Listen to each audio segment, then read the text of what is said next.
Hi everybody and welcome back to the Upper Room. Today I wanted to talk a little bit about guardian angels. I forgive my sunburn. I was out in the sun a little bit today at work, and it's hot over here in California, in the Bay Area. So I got a little sunburn, and I'm a little bit fatigued from that. So please bear with me. I want to talk about guardian angels. I want to talk about where in the Bible it talks about guardian angels. Some Christian denominations don't believe that we get guardian angels that are with us always and all the time. So I want to read a few verses to help support this belief. Again, Catholics believe, this is a belief that Catholics have. We even have a feast day dedicated to our guardian angels. So first, we'll start with Psalms 91:11. For he shall give his angels charge over thee, to keep thee in all thy ways. And Psalms chapter 34, verse 7. The angel of the Lord encampeth around about them that fear him, and delivers them. Matthew 18, chapter 10. Take heed that you do not. Now this is Jesus speaking. Take heed that you despise not one of these little ones. For I say unto you that in heaven their angels do always behold the face of my Father which is in heaven. So Jesus is telling the apostles that even these children that come to me have angels. They're not little, but have angels that are with each of them. So what's that say about us, right? Hebrews chapter 13, verse 2. Be not forgetful to entertain strangers, for thereby some have entertained angels unaware. Now, what does that mean, unaware? Well, you remember Abraham's brother Lot that used to live in Sodom? Well, two very handsome men came to see him, and they were angels. Okay, and he entertained them. We also know that in the book of Tobit, the angel Raphael also took the form of a man. Okay, and he walked with Tobit and I walked with Tobias on a journey to go get some money for Tobit, and he was an angel. So some have entertained angels and are unaware. Okay. Hebrews chapter 1 verse 14. Are they not all ministering spirits sent forth to minister for them who shall be heirs of salvation? So we know that the angels are spiritual creatures. They're entirely spirit, okay? Because God is spirit, all right? And so they are in the spiritual realm. They're in the invisible world all around us, okay? And so they're ministering spirits sent forth to minister for them who shall be heirs of eternal life, heirs of salvation. So that's us. That's Christians who follow Christ, right? So, so when Jesus was tempted also in the desert, the devil tempted Jesus after he had fasted for 40 days. And then Matthew chapter 4, verse 11, he says, Then the devil left him, and behold, angels came and ministered to him. So angels came and ministered to Jesus after the devil had tempted him. Okay? Remember in the book of Daniel, that Daniel went into the lion's den and the lions didn't eat him, right? He got sent into the lion's den. Daniel chapter 6 verse 22, My God hath sent his angel and hath shut the lions' mouths, that they have not hurt me, for as much as before him innocence was found in me, and also before thee, O king, have I done no hurt. Okay, so God sent an angel to protect him. All right.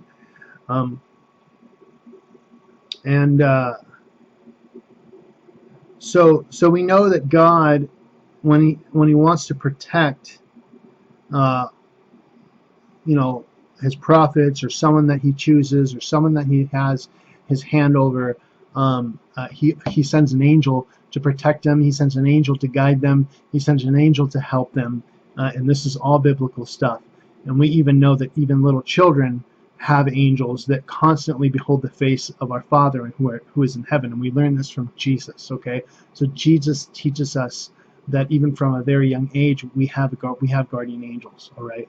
Now you have to remember that even in I think it was Saint John's in the book of Revelations, his vision of angels and the throne of the Lamb, he saw myriads of angels.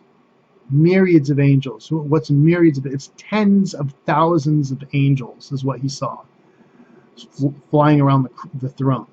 Okay, so myriads of angels. So before the earth was made, before mankind was created, God made the angels.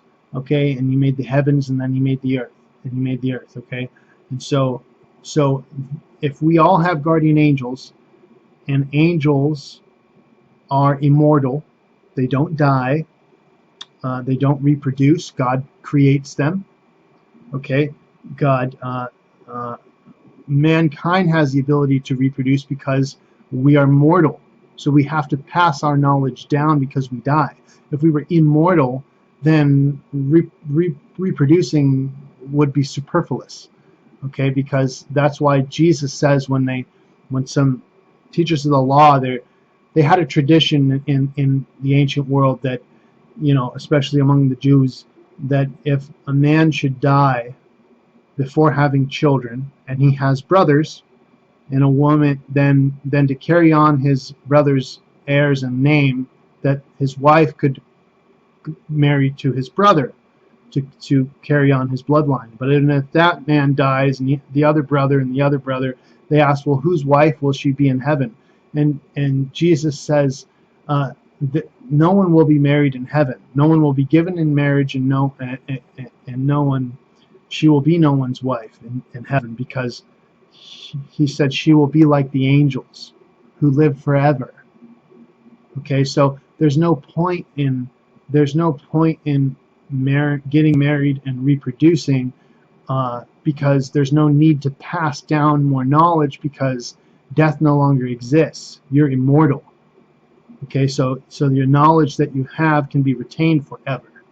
You can learn from other you can learn from other people who are immortal, but there's no need for reproducing if you're never going to die, right? So there's no need for marriage, right? And again, there are different types of desires and joys and happiness given in heaven, spiritually speaking.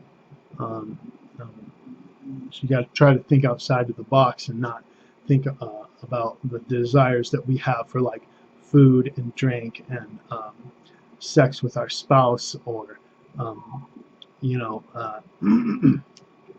exercise and all those things that the body needs and desires and thrives off of. It would be different if we have once we have eternal bodies, and it would be different when we are in heaven. So we would be fully immersed in the love of God, which is the greatest joy that anyone can ever have. Some saints had a foretaste of heaven, and they have written that they nearly died out of pure love of God, and they nearly died out of the amount of happiness and joy that Jesus placed in their hearts for just a brief moment. Imagine dying from being so happy, like so happy, it literally there was no need for a purpose anymore. There was no need for a drive anymore, because you have found the source of all joy, happiness, and love, and you were fully enveloped and embraced in it, and all you did was just almost immediately let go of yourself to give your spirit over to God. That's what they experienced in that moment. And we will experience that too, if we make it to heaven, when we become saints, if we're worthy. But God is merciful and just, and He forgives. So, but the angels, our guardian angels, are appointed to us by God for certain purposes. We are not supposed to name our guardian angels. because we don't have authority over our guardian angels.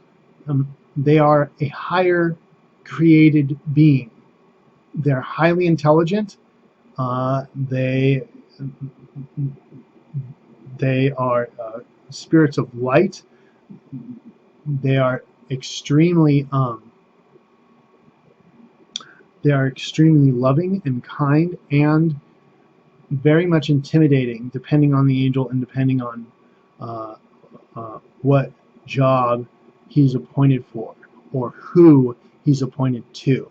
Now, I'll give you an example why I say they're intimidating, because every single scene in the Bible where a human being is confronted by an angel or first sees an angel, what's the immediate reaction of every single person that sees them?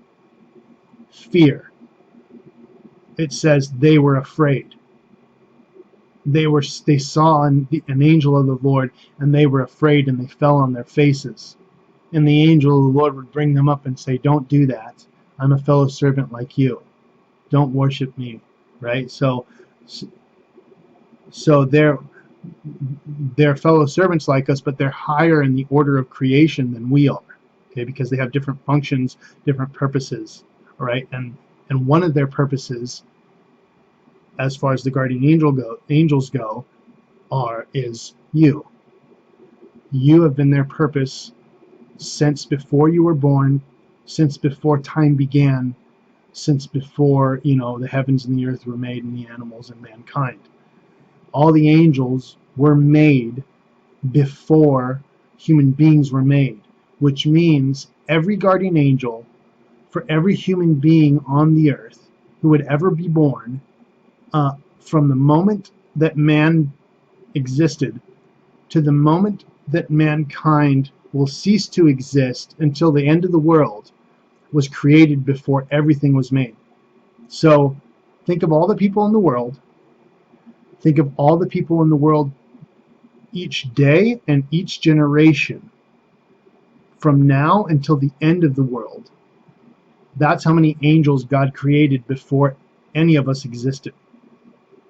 So